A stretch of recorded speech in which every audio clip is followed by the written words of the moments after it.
The wrench slipped from Daniel Reed's hand and clattered against the metal floor of the maintenance tunnel. He lay on his back beneath a coolant pipe that had been leaking for 3 days, his arms aching from holding them above his head. The pipe was too narrow for most species on the station, which meant the human got the job.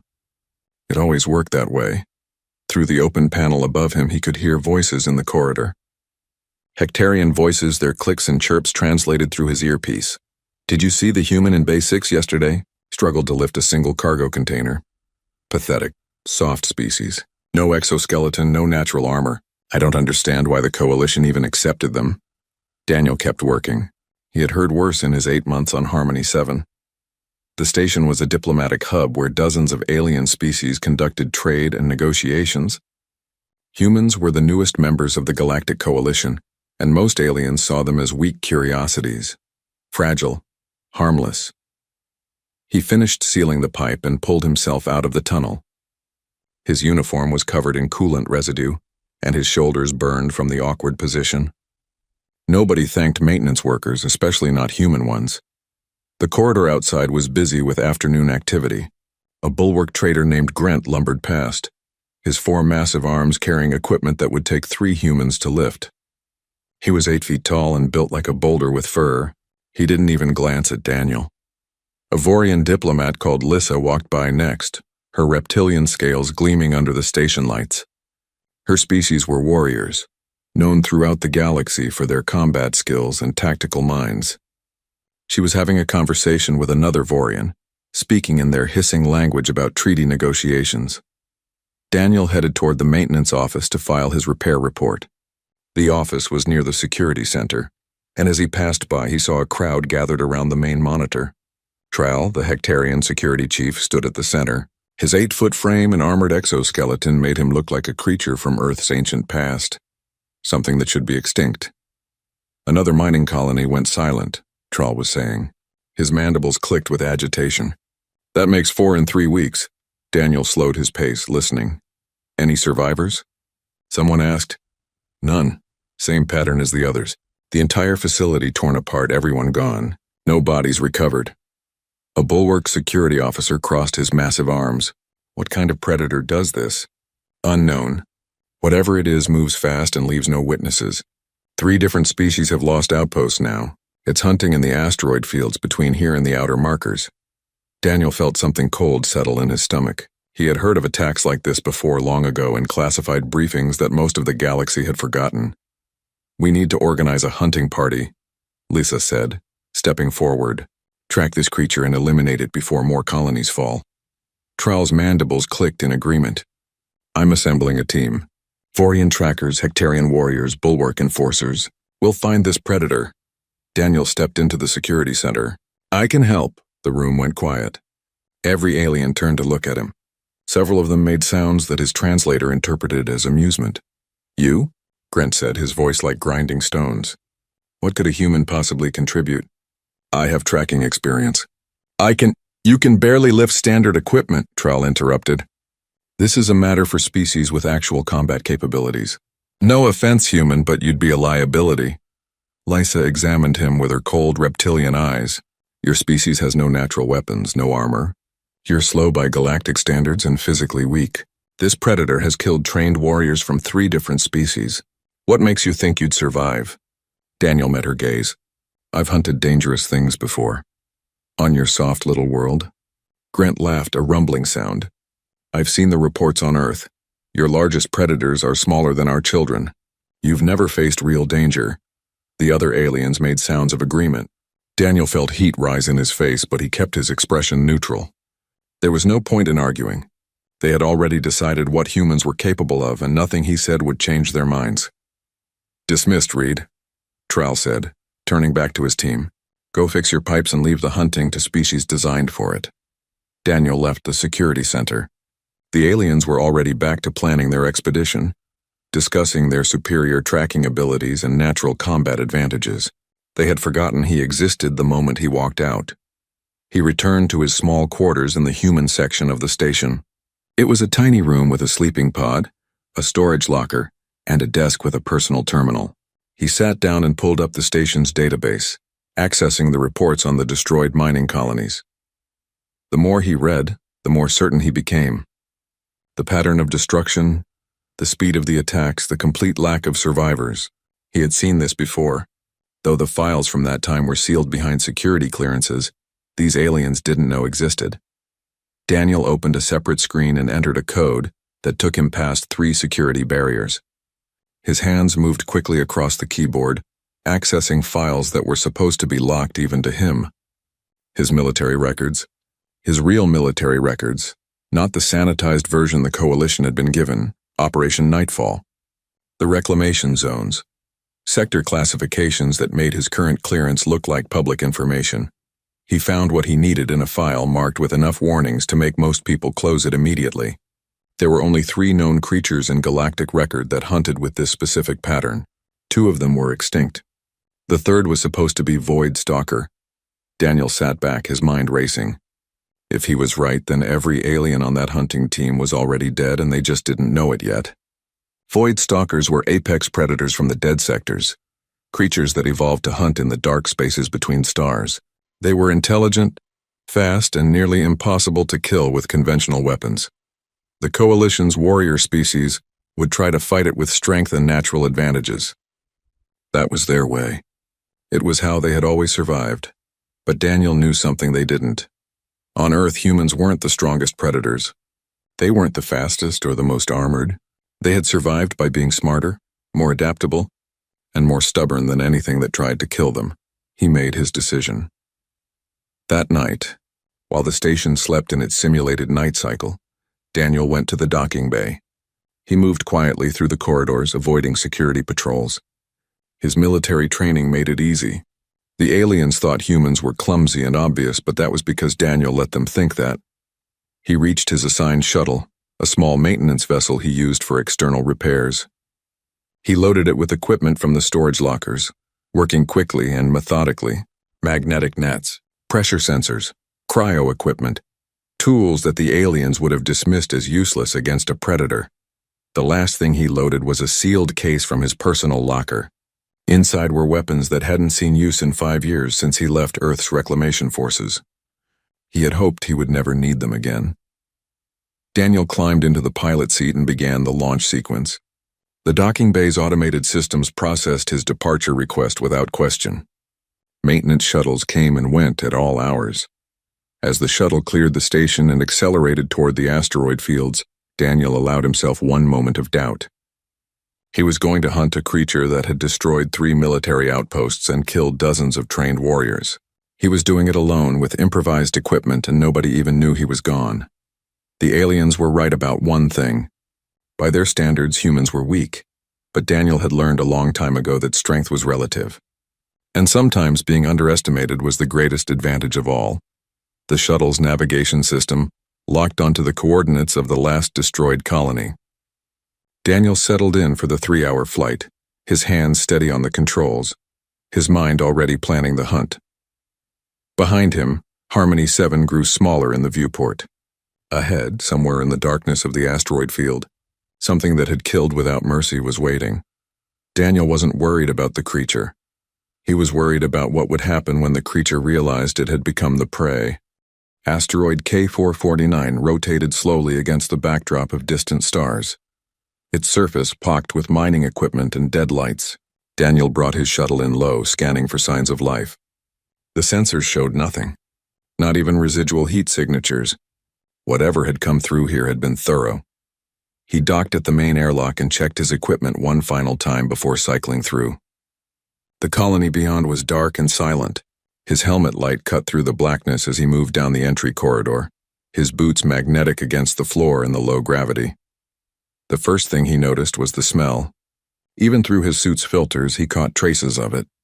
Blood and chemicals and something else. Something his conscious mind didn't recognize but his hindbrain did. The smell of a predator's territory. The walls were scored with deep gouges, the metal peeled back like paper. Daniel ran his gloved hand along one of the marks. 4 parallel cuts, each one perfectly spaced. He measured them against his own hand. Whatever made these marks had limbs twice the size of his entire arm. He moved deeper into the facility. The main operations center was a disaster. Computer terminals were smashed, furniture overturned, and drag marks led away from every workstation. Long smears of various colors of blood painted the floor. The colony had housed 6 different species. None of them had survived. Daniel followed the drag marks to the ventilation system. The access panel had been torn off and the shaft beyond disappeared into darkness. He knelt beside it and activated his scanner, sending a pulse into the depths. The return signal showed the shaft branching into a maze of passages throughout the facility. Classic ambush predator behavior. Use the infrastructure to move unseen. Strike from unexpected angles, drag prey back to a central location for feeding. But something bothered him about the pattern. He moved to the security office and accessed the backup servers. Most of the data was corrupted, but he found 17 seconds of footage from the final attack. He watched it 3 times, his expression growing more grim with each viewing. The creature that flowed through the corridor was like liquid darkness. 12 feet of midnight black chitin, limbs that ended in blades and a head that was mostly eyes. Too many eyes. It moved along the ceiling like gravity was a suggestion, faster than the camera could properly track. A Vorian miner tried to fight it. She was armed and trained, her species' natural combat instincts on full display. The creature took her apart in 4 seconds, efficient, practiced, bored. Daniel stopped the playback and sat back. His hands were steady, but his heart was racing. He knew what he was looking at. The classified files hadn't been wrong. Void Stalker. He had never actually seen one before. Nobody in his unit had. They were creatures from horror stories. Predators from the dark age of galactic expansion when the Coalition pushed too far into dead space. The species that encountered them learned quickly to abandon those regions entirely. Void Stalkers were supposed to be extinct, trapped in sectors that had been quarantined for 300 years. Someone had brought one here. The question was why. Daniel stood and began setting up his equipment in the operations center. He didn't try to hide or fortify his position. Instead, he made noise. He activated terminals, turned on lights, and generally announced his presence to anything paying attention in the facility. He laid out his tools in a specific pattern around the room. Magnetic clamps attached to structural points. Pressure sensors under panels. Cryo canisters rigged to emergency releases. To an alien observer, it would look random, but Daniel had learned trap making from people who made it an art form. Then he sat in the center of the room and waited. 20 minutes passed. Then 40. Daniel remained still, controlling his breathing, listening to every sound in the facility. The hum of life support, the creak of metal adjusting to temperature changes, the whisper of air through damaged vents. There, a sound that didn't belong, metal scraping against metal, so quiet that most species would miss it. Daniel didn't move, didn't react. He just sat there appearing vulnerable and unaware. The Void Stalker took another 10 minutes to position itself. Daniel tracked its movement by sound alone, building a mental map of its approach. It was coming through the ventilation shaft above and behind him. The same route it had used to ambush the miners. Predictable. Predators were creatures of habit, even the intelligent ones. The attack came without warning. The vent cover exploded outward and the Void Stalker dropped like a shadow. Blade limbs extended, all those eyes focused on its prey. Daniel triggered the first trap. Magnetic nets deployed from the ceiling. High-tensile cables designed to restrain industrial equipment. They wrapped around the creature mid-fall, throwing off its attack. It hit the floor off balance and turned its attention to the nets, slicing through them with its blade limbs. By the time it freed itself, Daniel was already moving. He ran through the door he had left open, heading deeper into the facility. Behind him, he heard the creature recover and give chase. Its limbs clicked against the floor with a sound like knives on glass. Daniel led it through corridors he had mapped earlier. At the first intersection, he triggered a pressure sensor that released a cryo canister. Super-cooled gas filled the corridor. The Void Stalker slowed but didn't stop. Its species were adapted to the cold of deep space. But it was irritated now. He could tell by the way it moved, more aggressive and less cautious. Good. Angry predators made mistakes. He led it through 2 more trap zones, each one doing minor damage, but failing to stop it. The creature was learning his patterns now, avoiding obvious triggers and adjusting its approach.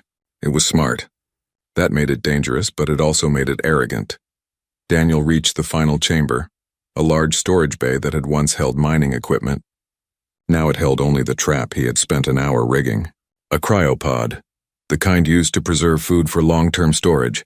modified with cooling systems from 3 different machines. It was crude and unstable, but it would work once. The Void Stalker burst into the chamber, moving faster than before. It had figured out that Daniel was leading it somewhere and decided to end the game. Its blade limbs extended, all those eyes locked on the human running toward the far wall. Daniel dropped and rolled at the last second. The Void Stalker flew over him and hit the cryopod's activation zone. Daniel triggered the system remotely. Every cooling unit in the room activated simultaneously, dumping their entire charge into the confined space. The temperature dropped 200 degrees in 3 seconds. Ice crystals formed on every surface. The Void Stalker, caught in the center of the effect, tried to escape, but its limbs were already stiffening from the intense cold. It managed one more step before the emergency cryogel deployed, engulfing it in a foam that hardened on contact. Daniel stood slowly, his breath misting in the frigid air. The Void Stalker was frozen mid-lunge, its blade limbs extended, its eyes still showing awareness. It wasn't dead. The trap had been designed to capture, not kill. He approached carefully and examined the creature through the ice. This close, he could see details that the security footage had missed. Old scars on its carapace, places where its natural armor had been damaged and healed, and something else, something that made his blood run cold. A metallic implant embedded in the creature's neural cluster, technology that didn't match anything the Void Stalker species should have access to. Someone had put that there. Someone had controlled this creature. Daniel activated his communicator, linking back to Harmony 7. It took a moment for the signal to connect across the distance. Harmony 7. This is Reed, I'm at asteroid K449. There was silence on the other end, then Trowell's voice, clipped and angry. Reed, you left the station without authorization. Return immediately or face. I'm coming back, Daniel interrupted. And I'm bringing your problem with me. Tell the security team to prepare a containment area in Bay 7. High security protocols. Nothing gets in or out. What are you talking about? What problem? Daniel looked at the frozen Void Stalker, at its countless eyes still watching him through the ice. The thing that destroyed your mining colonies. I caught it, more silence. Then Lissa's voice, sharp and disbelieving. You caught the predator. By yourself? Yes, impossible. What kind of creature could destroy 3 military installations? Daniel pulled himself away from the cryopod and headed back to his shuttle. His body was starting to feel the exhaustion now, the adrenaline wearing off and leaving behind the reality of what he had just done. He had been awake for 38 hours. His hands were shaking. It's called a Void Stalker, he said, and I need you to believe me when I tell you this. The creature isn't your biggest problem. Someone released it deliberately. Someone is using it as a weapon. This isn't over. He cut the connection before they could respond and began the process of loading the frozen creature into his shuttle's cargo bay. It took all his remaining strength to operate the facility's loading equipment. By the time he finished and launched back toward Harmony 7, he could barely keep his eyes open. But sleep would have to wait. The creature in his cargo hold was just the beginning of this mystery. And Daniel had a feeling that when the people behind it learned what he had done, they would be very interested in meeting him. The galaxy thought humans were weak because they had no natural weapons or armor, but humans had survived on Earth by being smarter than the things that hunted them. They learned to turn every disadvantage into strategy. Daniel Reed was about to teach the Galactic Coalition that lesson. Whether they wanted to learn it or not, the docking bay of Harmony 7 had never been so crowded. Word spread fast on a station with 40,000 inhabitants representing 30 different species. A human had left without permission, hunted alone, and was now returning with something in his cargo hold, something dangerous. Trowell stood at the front of the security team, his mandibles clicking in agitation. Beside him, Grant shifted his massive weight from foot to foot, his forearms crossed in a posture that suggested both skepticism and unease. Lissa waited with reptilian stillness, her eyes fixed on the docking portal. Behind them, a crowd of curious aliens pressed against the safety barriers. Hectarians, Vorians, Bulwarks, and a dozen other species, all waiting to see what the weak little human had brought back. Daniel's shuttle entered the bay on minimal thrust, its movements precise despite the pilot's exhaustion. It settled onto the landing pad with barely a sound. For a long moment, nothing happened. The crowd waited, tension building with each silent second. Then the cargo bay doors began to open. The hoverlift emerged slowly, its platform bearing something massive wrapped in cryofoam and emergency containment sheets. Ice crystals still clung to the surface, and beneath them a shape could be seen. Something long and angular with too many limbs and an unmistakable predatory silhouette. Daniel appeared from the pilot's hatch, climbing down with movements that spoke of bone-deep weariness. His maintenance uniform was torn in places, stained with coolant and something darker. He had a cut above his left eye and his hands trembled slightly as he activated the hoverlift controls. The platform moved forward, bringing its cargo fully into the bay's light. Daniel pulled away a section of the containment sheet, revealing what lay beneath. The silence that followed was absolute. The Voidstalker was frozen in mid-lunge, its blade limbs extended forward as if still trying to reach its prey. Its body was 12 feet of midnight black chitin, segmented and armored. Its head was a nightmare, of eyes, at least 20 of them arranged in clusters, each one reflecting the bay lights like dark mirrors. Even frozen and contained, it radiated menace. Grant took a step backward. His species were warriors, born fighters who prided themselves on courage. But even bulwarks had legends about Voidstalkers. Every civilization that pushed into the dead sectors had learned to fear these creatures.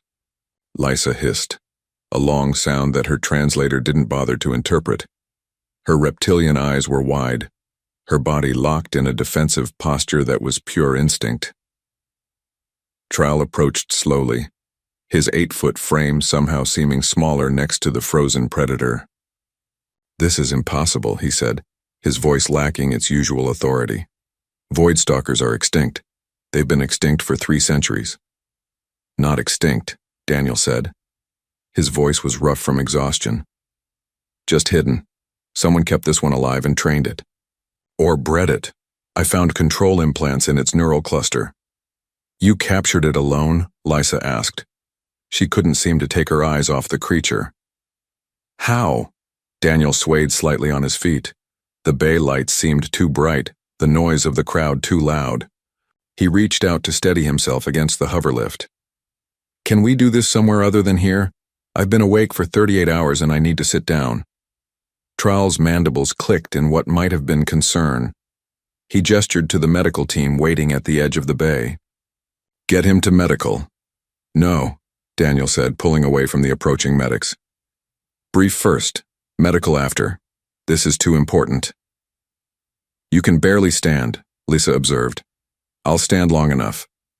Trowel, get this thing into secure containment." "Maximum protocols. I disabled its voluntary functions, but it's not dead. When it thaws, it'll be angry and looking for a way out." Grant found his voice. "You want us to keep it alive?" "It's evidence. Someone weaponized this creature. Someone is using Voidstalkers to cover up other activities. The mining colonies weren't random attacks. They were targeted strikes on specific locations. This is bigger than one predator." The crowd behind the barriers erupted in conversation. Aliens turned to each other, their various languages creating a cacophony of sound. The idea that someone was deliberately using Voidstalkers as weapons was almost more frightening than the creature itself. Trowel organized his security team to transport the frozen Voidstalker to the high-security containment area. It took 8 aliens working together to move it, and even then they handled it with obvious fear. Daniel watched them go, his mind already working through the implications of what he had found. An hour later, he sat in the station commander's office with Trowel, Grant, and Lysa. Medical staff had treated his injuries over his protests, sealing the cut above his eye and injecting him with stimulants to keep him functional a little longer. He felt wired and exhausted at the same time, his thoughts sharp but his body screaming for rest. "Explain," Grant said. The station administrator was used to dealing with trade disputes and diplomatic incidents, not apex predators and military operations. "How did you, a human, capture something that killed dozens of trained warriors?" Daniel took a long drink from the water container they had given him. "Because I didn't try to fight it fair. Your warriors went after it with strength and natural advantages. They tried to overpower it. That's how your species survive. You're bigger, stronger, better armed than most threats you face. And humans aren't. Lisa said. It wasn't a question. Humans evolved on a world where we were prey as often as we were predators. We didn't have armor or venom or natural weapons. We survived by being smarter. We learned to track anything, to outlast anything, and to turn our environment into a weapon. Tral leaned forward. You're saying human weakness is actually an advantage? I'm saying that when you can't rely on strength, you learn to rely on strategy. I didn't overpower the Void Stalker. I led it into traps. I exploited its hunting patterns. I made it angry enough to make mistakes. Then I used equipment your species wouldn't think to use because it's designed for industrial purposes, not combat. Daniel pulled up a display on the office terminal, showing his recording from the mining colony. The creature hunts through ventilation systems, strikes from unexpected angles, and uses superior speed to end fights quickly. That works against most species because they expect combat to be direct. Face-to-face, test of strength. And you didn't give it that, Lysa said, understanding dawning in her eyes. I gave it a prey that ran, a prey that seemed helpless. I triggered every instinct it had, made it chase me through a killing field I had prepared. By the time it realized what was happening, it was already frozen. Grant shook his massive head. Your entire strategy was based on appearing weak. Yes. And you did this alone, without weapons or natural advantages. That's how humans hunt. We didn't have a choice. Earth's predators were bigger and faster than us. We learned to be more persistent and more clever instead. There was a long silence in the office. The three aliens looked at Daniel with expressions that might have been respect, or might have been unease. Your military records, Lisa said carefully. They're mostly classified. What we can access shows you as a maintenance technician before joining the coalition. But that's not the whole truth, is it? Daniel met her eyes. No. Who were you on Earth? He considered lying, considered deflecting, but they had earned the truth, and what was coming would require them to understand what humans were capable of. I was part of the reclamation forces. We were soldiers who operated in the parts of Earth too dangerous for civilian populations.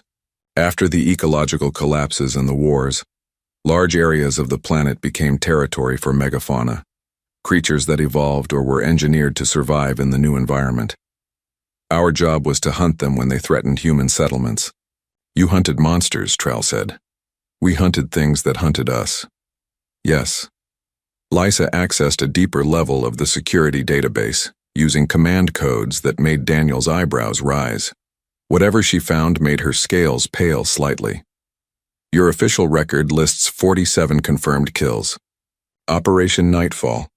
What were you killing? Daniel's jaw tightened. Things that used to be human, mostly. And things that were never human at all. The details are classified for a reason. But you've hunted creatures like the Void Stalker before, Grant said. Nothing exactly like it, but similar principles apply. An apex predator is an apex predator. They all have patterns, they all have weaknesses. You just have to be smart enough to find them and patient enough to exploit them. Tral's mandibles clicked thoughtfully. The coalition judged humans by physical standards. We saw your lack of natural weapons and assumed you were weak. We didn't consider that you might have developed other advantages. Most species don't. Your evolutionary paths were different. You became strong enough or fast enough or well-armed enough to dominate your environments. Humans became smart enough and stubborn enough to survive despite being weaker than most things we faced. Lisa closed the database and fixed Daniel with her cold reptilian stare. What do you need from us, X? Time to examine the Void Stalker properly. Access to your intelligence on the mining colony attacks. And you need to start considering that this isn't over. Someone is using these creatures as weapons. They picked targets carefully. There's a pattern here and we need to find it before they strike again. You want to continue this hunt, Grant said. I want to stop whoever is behind it. The Void Stalker is just a tool. The real threat is whoever put control implants in its brain and pointed it at coalition targets. Tral stood, his decision made. You'll have whatever resources you need. Full access to security records and intelligence reports. But Reed, you need to rest first. You're barely functional. Daniel wanted to argue, but his body chose that moment to remind him that he was running on stimulants and willpower. The room tilted slightly. Maybe a few hours. 12 hours minimum, Lissa said. And that's after medical clears you. You're no good to us if you collapse. They escorted him to medical, where doctors from 3 different species examined him with a thoroughness that suggested they were intensely curious about human physiology. Daniel endured it with patience he didn't feel, answering questions about his bone density, muscle structure, and recovery capacity. As he finally lay down in a medical pod, his body surrendering to exhaustion, he thought about the frozen void stalker in containment, about the control implants and the pattern of attacks. Someone out there was using Earth's philosophy against the galaxy. They had taken an apex predator and made it a weapon. They had turned strength into a tool, but they had made one mistake. They had assumed that being weak was the same as being helpless. Daniel closed his eyes and let sleep take him, already planning his next move. The hunt had only just begun. Daniel woke to the sound of his comm unit buzzing. For a moment he didn't remember where he was. His mind still caught in dreams of darkness and blade limbs. Then reality settled in. Medical bay. Harmony 7, the Void Stalker in containment. He checked his chronometer. 14 hours had passed. His body felt almost human again, though every muscle ached with a deep soreness that spoke of stress in combat. The comm buzzed again. He answered it. "Reed, this is Trell. We need you in the science bay. Now." Something in the security chief's voice made Daniel move faster than his body wanted to. He dressed quickly and headed through the station corridors. Aliens who had ignored him for months now stopped to stare as he passed. Word had spread. The weak human who had captured a void stalker alone was suddenly the most talked about being on the station. The science bay was crowded when he arrived. Lissa was there, along with Grant and a half-dozen alien scientists from various species. They all stood around a containment field where the void stalker remained frozen, though the ice had been partially melted to allow for examination. "What did you find?" Daniel asked. A Hectarian scientist gestured to a display screen showing detailed scans of the creature's internal structure. "The implant you mentioned. It's far more sophisticated than we initially thought. It's not just a control device. It's a complete neural override system." Daniel studied the scans. "Meaning?" "Meaning this creature wasn't just trained or directed. It was being remotely piloted. Someone could control its every action from a distance. Can you trace the control signal? It's encrypted and routed through multiple relay points. But we're working on it. There's something else, though." The scientist pulled up another image. These scars on its carapace. They're old, years old, and they show evidence of deliberate wounds that were allowed to heal. "Someone was testing it," Lissa said, seeing what it could survive. Daniel circled the containment field, examining the frozen predator from different angles. This close, he could see details he had missed before. Places where the chitin had been damaged and regrown. Evidence of healed injuries that should have been fatal. They were breeding these things, he said quietly, or at least keeping them alive long enough to study and weaponize them. "How many attacks did you say there were?" "4 confirmed," Trowell replied. 3 mining colonies and 1 research station.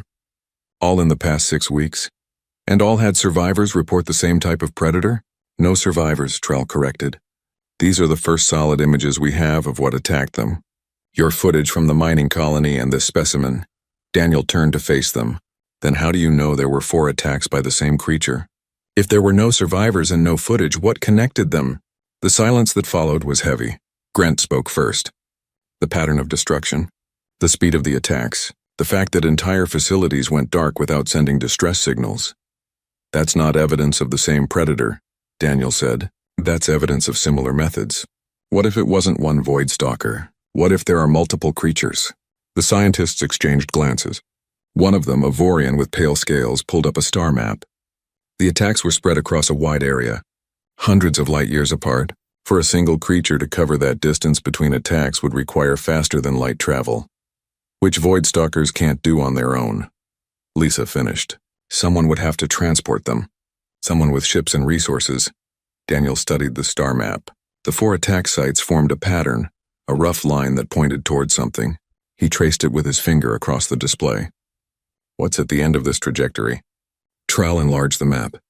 At the far end of the line of attacks was a massive station, larger than anything else in the sector. Station Prosperity. It's our primary fuel depot for this entire region. How many people? 12,000 permanent residents. Another 3,000 transient workers and traders at any given time. And if it went offline, Grant's expression darkened. Half the sector would lose fuel access within a week. Ships would be stranded. Trade routes would collapse. It would be chaos. Daniel looked at the frozen void stalker. The mining colonies weren't the target. They were tests. Proofs of concept. Someone is working up to a larger attack. Station Prosperity, Lissa said. But why? What would anyone gain from destroying a fuel depot? You're thinking too small. They don't want to destroy it. They want to capture it. Use the void stalkers to kill the security forces and clear the station. Then move in and take control of the most valuable fuel supply in the sector. Trowell's mandibles clicked rapidly. That's an act of war. It's an act of piracy on a scale that looks like war, Daniel corrected. Whoever is behind this isn't a government.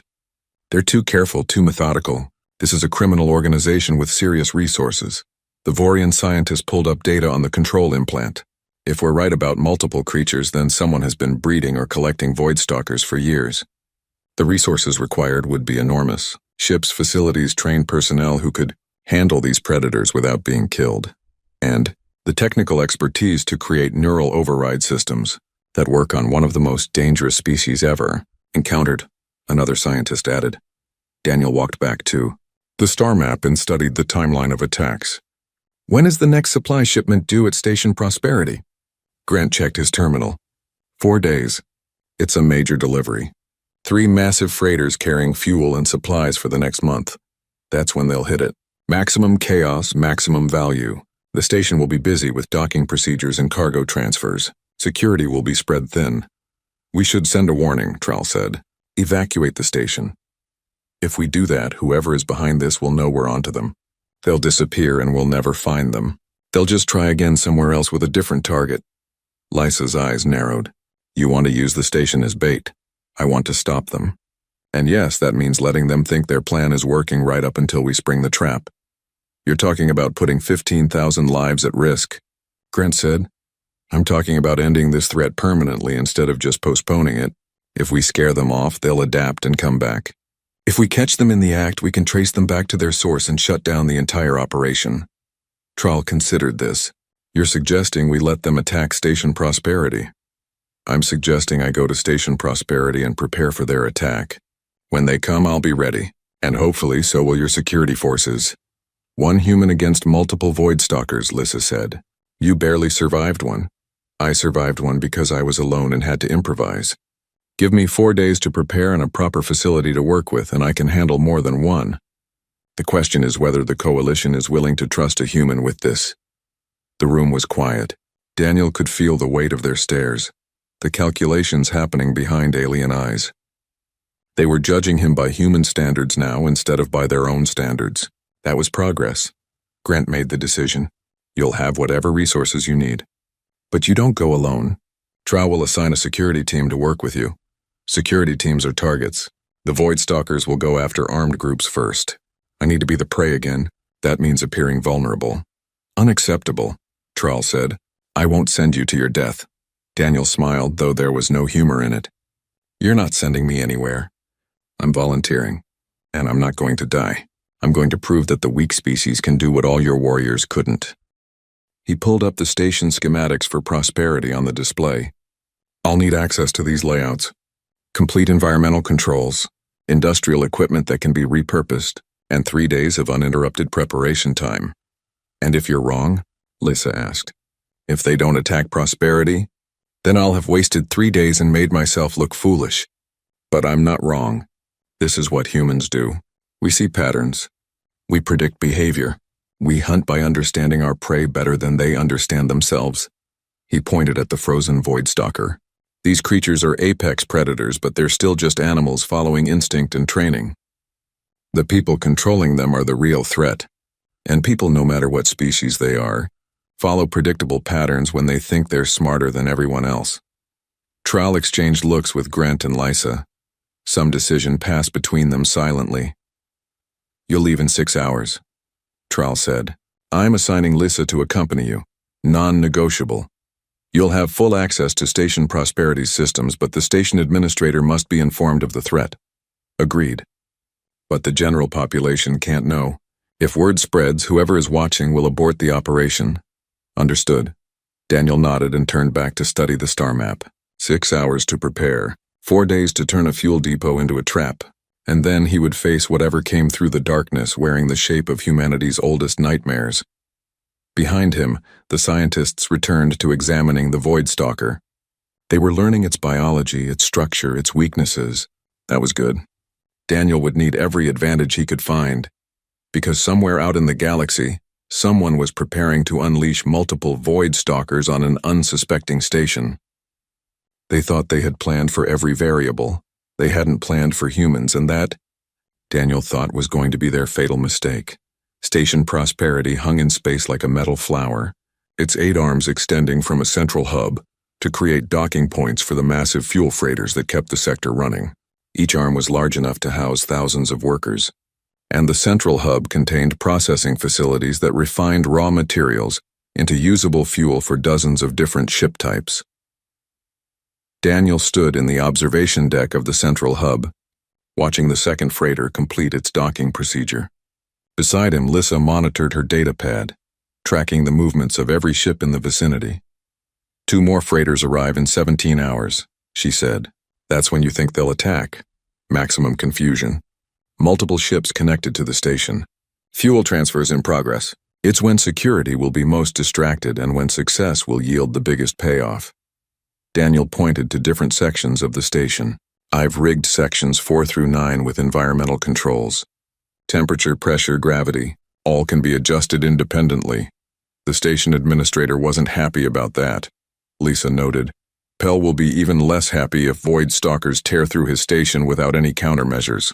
This is the only way. Over the past 3 days, Daniel had worked almost without sleep. He had mapped every corridor, every maintenance tunnel, every ventilation shaft in the station. He knew the facility better than most people who had lived here for years, and he had turned it into something between a maze and a weapon. Magnetic clamps in strategic locations, pressure sensors under floor panels, coolant systems modified to deploy on command, mining charges placed at structural weak points. Nothing that would harm the station itself, but everything that would make it a killing field for creatures that relied on speed and ambush tactics. You really think they'll send more than one? Lissa said. It wasn't quite a question. The mining colonies were killed by single creatures. This is a bigger target with more security. They'll send at least 3, maybe more, enough to overwhelm conventional defenses quickly. And you're going to face them alone. Daniel turned to look at her. I asked you to stay in the safe zone. You asked. I refused. My people are warriors, Reed. We don't hide while others fight. Your people are warriors who fight with honor and strength. That's not how this works. If you stay with me, you have to be willing to run, to hide, to look weak. Can you do that? Lissa's scales rippled with something that might have been irritation. I can adapt. We'll see. An alert chimed on Lissa's datapad. She checked it and her expression changed. We have a problem. One of the dock workers, a Hectarian named Voss, just sent an encrypted message on an unauthorized channel. Daniel was already moving toward the door. Where is he now? Section 6, near the external maintenance bay. They ran through corridors that Daniel had memorized, taking turns that would intercept Voss before he could reach more populated areas. Daniel's hand went to the small weapon at his belt, a human-designed tool that most aliens would dismiss as inadequate. They found Voss in a maintenance corridor, trying to access an external comm panel. He was alone, his attention focused on his work. He didn't notice them until Daniel spoke. Voss, step away from the panel. The Hectarian spun, his mandibles clicking in surprise. For a moment he looked like he might comply. Then his posture changed, his armored body shifting into a combat stance that was far too practiced for a dock worker. You're the human from Harmony 7, Voss said, the one who captured the stalker. That's right. Who are you working for? Voss laughed, a clicking sound that his translator rendered as cruel amusement. You think you're clever. You think you've figured it all out, but you're just one weak human. What can you possibly do against what's coming? He attacked without further warning, moving with speed that would have surprised anyone who didn't know that Hectarians could strike like insects when motivated. But Daniel had fought in the reclamation zones. He had faced things faster and more dangerous than an armored alien. He sidestepped the first strike, a blade limb slash that would have gutted him. His counter was precise, a strike to the joint where Voss's armor was thinnest. The Hectarian stumbled but recovered quickly, pressing the attack with trained aggression. Lissa moved to flank him, but Daniel called out, "No! He's mine." She hesitated, her warrior instincts warring with the order, but she held back, watching as the human and the Hectarian fought in the narrow corridor. Voss was stronger, better armored, and had natural weapons. By every physical measure, he should have dominated the fight. But Daniel fought like something Voss had never encountered. He targeted joints and sensory organs. He used the corridor's dimensions to limit Voss's movements.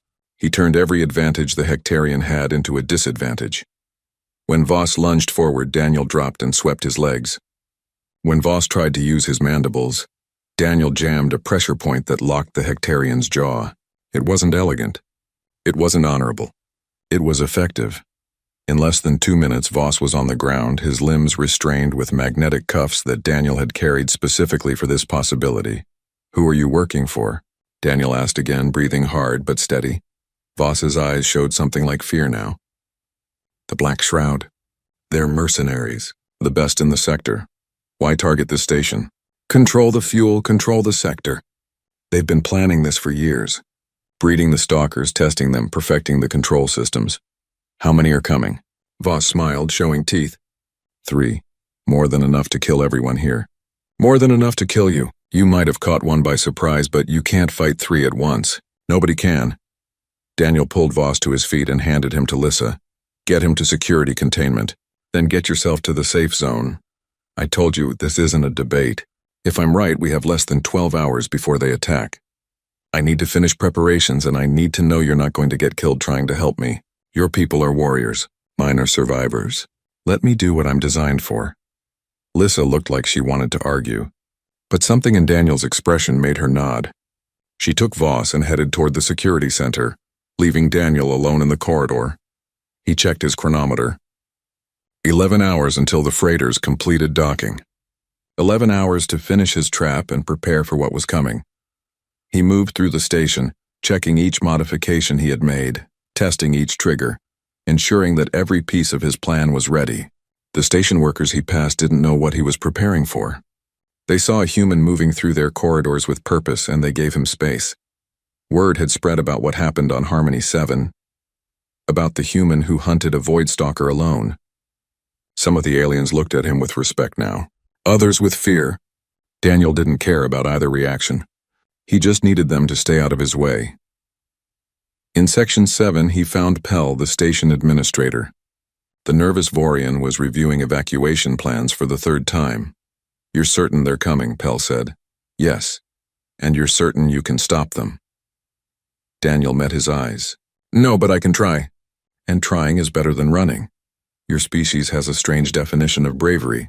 We call it stubbornness. There's a difference, but it's subtle." Pell's scales rippled with what might have been amusement. "The Coalition judged your species poorly. The Coalition judged us by their own standards. That was the mistake." Daniel left Pell to his preparations and continued his rounds. In Section 9, he made the final adjustments to the coolant system. In Section 5, he tested the magnetic clamps one last time.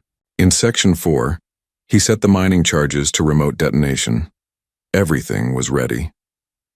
He returned to the central observation deck and sat in the darkness, watching the stars through the viewport. Somewhere out there, ships were approaching. Ships carrying creatures that had been nightmares for 300 years. Ships operated by people who thought they had planned for every variable. Daniel closed his eyes and went through the plan one more time in his mind. He visualized each section of the station, each trap, each possible approach the void stalkers might take. He had learned this technique in the reclamation zones from an old soldier who had survived 20 years in territories where humans were prey. "Know the ground better than your enemy knows it," the soldier had said. "Turn the environment into your ally. And never ever fight fair when fighting smart is an option." Daniel opened his eyes. On the viewport, he could see the distant lights of approaching ships. They were still hours away, but they were coming. The galaxy had called humans weak because they lacked natural weapons and armor.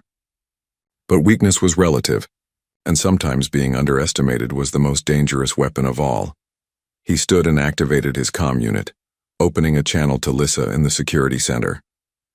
"It's time," he said. "Seal the security center and don't come out no matter what you hear. This is going to get messy. Reed, trust me. If I'm still alive in 6 hours, you'll know the plan worked. If I'm not, evacuate the station and warn the coalition that the Black Shroud has more stalkers. Either way, this ends tonight." He cut the connection before she could respond and walked toward Section 4, where his trap began. His hands were steady. His mind was clear. His body was ready. 3 Void Stalkers were coming. 3 apex predators that had killed hundreds of warriors from a dozen different species, against 1 human who refused to be prey. Daniel reached the center of Section 4 and sat down on the floor, making himself visible and vulnerable. Then he waited for the monsters to arrive, and when they did, they would learn what humanity had known for millions of years. The hunter that underestimates its prey dies hungry. The attack came during the 3rd freighter's docking sequence, exactly as Daniel had predicted. 3 points of entry, simultaneous breaches in Sections 2, 6, and 8. The Void Stalkers entered through external maintenance, ports that should have been sealed but had been compromised by Black Shroud operatives weeks earlier. Daniel watched them on his security monitors from his position in Section 4. 3 massive shadows flowing through the corridors like liquid darkness. They moved with coordinated precision that spoke of neural synchronization. Someone was controlling all 3 from a remote location, turning them into a single multi-bodied weapon. The station alarms screamed. Workers ran toward emergency shelters. Security teams mobilized, but they were following the evacuation protocols Daniel had insisted on. Get the civilians to safety, then seal the blast doors. Leave the Void Stalkers to the human. The first stalker reached Section 3. It moved along the ceiling, its many eyes scanning for targets. It found none. The corridors were empty, the workers already evacuated. This seemed to confuse it. The creature paused, its head swiveling as it searched for prey. Daniel triggered the first modification. The temperature in Section 3 dropped 40 degrees in 10 seconds. The Void Stalker slowed but didn't stop. Cold alone wouldn't be enough, but it would make the creature more cautious. The 2nd and 3rd stalkers converged on Section 5, moving as a coordinated pair. They had learned from the captured specimen. They wouldn't separate easily. That was fine. Daniel had prepared for that possibility too. He activated the magnetic field generators in Section 5. The stalkers relied on electromagnetic sensing to coordinate in darkness. The sudden interference disrupted their movement, causing them to collide with each other. They recovered quickly, but those few seconds of confusion gave Daniel the opening he needed. He left his position in Section 4 and ran toward Section 5, making noise, making himself visible on every sensor. The stalkers detected him immediately. Their programming shifted. Target acquired. Hunt mode engaged. They came after him with terrifying speed. Daniel ran through corridors he had memorized, his feet hitting marks he had placed days earlier. Behind him, he could hear the clicking of blade limbs on metal, the whisper of chitin sliding against walls as they flowed through the station like nightmares given form. He reached the junction between Sections 5 and 6 and triggered the first trap.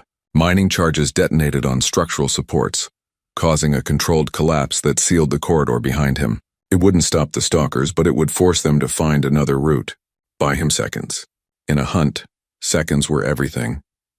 The 3rd stalker, the one that had been in Section 3, found an alternate route and cut him off in Section 6.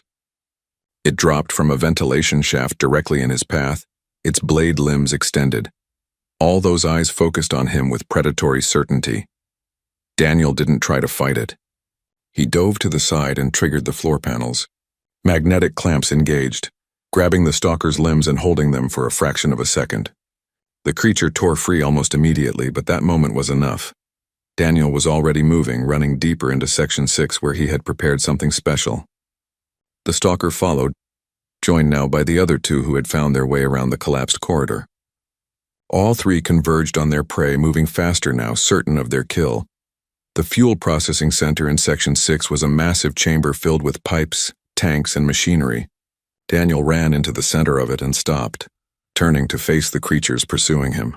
They entered from 3 different points, surrounding him perfectly. Coordinated, efficient. Lethal. He triggered the pressure system he had modified. Supercooled coolant vented from every pipe simultaneously, filling the chamber with freezing mist. The temperature dropped 100 degrees in 5 seconds. The stalkers slowed, their movements becoming sluggish as their bodies struggled to maintain function in the extreme cold. But they didn't stop. They were bred for space, designed to survive in conditions that would kill most organic life. The cold hindered them but didn't disable them. That was fine. The cold wasn't meant to stop them. It was meant to make them angry. Angry predators made mistakes. The closest stalker lunged forward, its blade limbs sweeping through the space where Daniel had been standing. But he was already gone, rolling under the machinery using the industrial equipment as cover. The stalker's attack struck a coolant tank instead, puncturing it and releasing more freezing vapor. The other 2 stalkers adjusted their approach, trying to anticipate his movements. But they were thinking like predators, expecting prey to run in panic. Daniel wasn't running in panic. He was leading them through a carefully choreographed dance. He emerged on the far side of the chamber and triggered the next modification. Artificial gravity in the chamber shifted, going from standard to heavy. The stalkers, adapted for zero-gravity environments, suddenly weighed 3 times what they expected. Their movements became clumsy, their coordination disrupted. Daniel used their confusion to separate them. He targeted the closest one, the stalker that had attacked first. It was the most aggressive, which made it the most predictable. He led it toward the center of the chamber where he had positioned the fuel processing equipment in a specific configuration. The stalker followed, no longer cautious, angry now at this prey that refused to die. It lunged forward with its full speed, blade limbs extended for a killing strike. Daniel dropped flat. The stalker flew over him and crashed into the processing equipment. Its momentum carried it into the magnetic containment field Daniel had rigged from 3 different industrial systems. The field engaged, pinning the creature against the machinery. It wasn't strong enough to hold the stalker for long, but it held it long enough. Daniel triggered the coolant release he had prepared specifically for this moment. Liquid nitrogen, normally used to supercool fuel samples, flooded the containment area. The stalker froze solid in less than 3 seconds, its blade limbs still extended in attack position. 1 down. 2 to go. The remaining stalkers learned from their companion's fate. They became more cautious, coordinating their attacks more carefully. They tried to pin Daniel between them, using their superior speed and numbers to overwhelm him. Daniel led them out of the fuel processing center and into Section 7. This area was smaller, with narrower corridors that limited their movement options. He had spent an entire day preparing this section specifically for close-quarters combat. The stalkers followed him into the narrow passages, their massive bodies barely fitting through the corridors. Daniel triggered pressure sensors that deployed nets of high-tensile cable from the walls. The nets wrapped around the creatures, tangling their limbs and slowing their pursuit.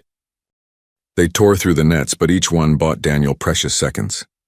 He used those seconds to reach the maintenance hub at the center of Section 7. It was a cramped space filled with access panels, conduits, and control systems. Terrible ground for creatures that relied on speed and room to maneuver. Perfect ground for a human who had learned to fight in confined spaces. The first stalker entered the hub and immediately lost its advantage. Its large body couldn't move freely in the cramped environment. Its blade limbs struck walls and equipment instead of its prey. For the first time in the fight, Daniel had the superior position. He used it ruthlessly. He targeted the creature's joints with a plasma cutter he had appropriated from the maintenance supplies. The tool wasn't designed as a weapon, but in the right hands it could cut through chitin as easily as metal.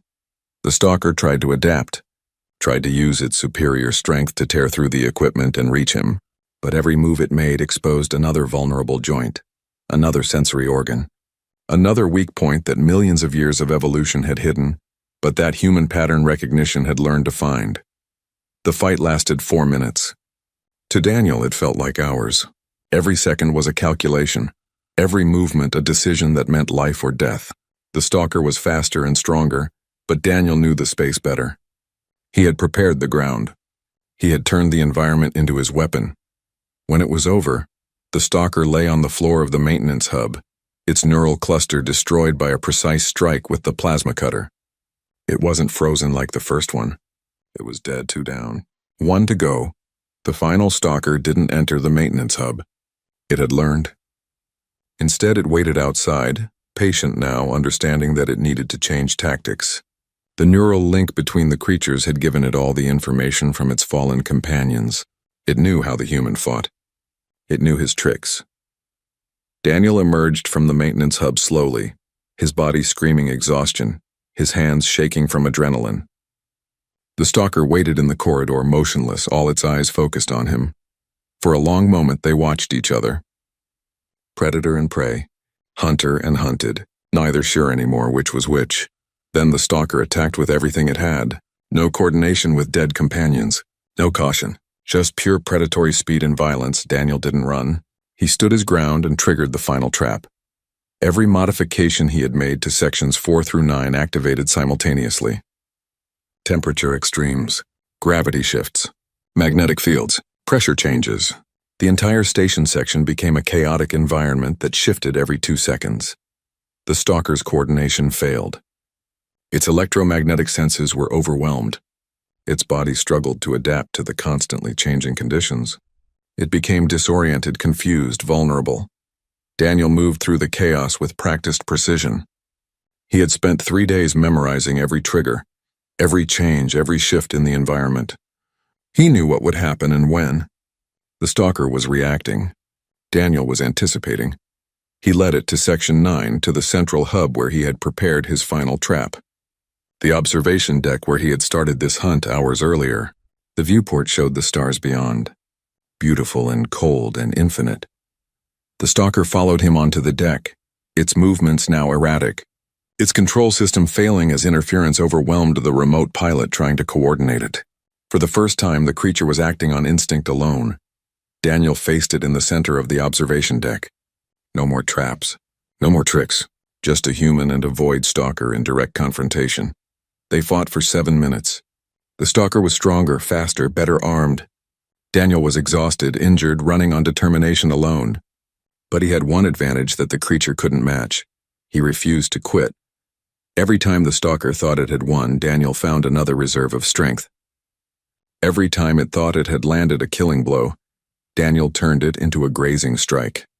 He fought with every technique he had learned in the reclamation zones, every trick that had kept him alive on a world where humans were prey as often as predators.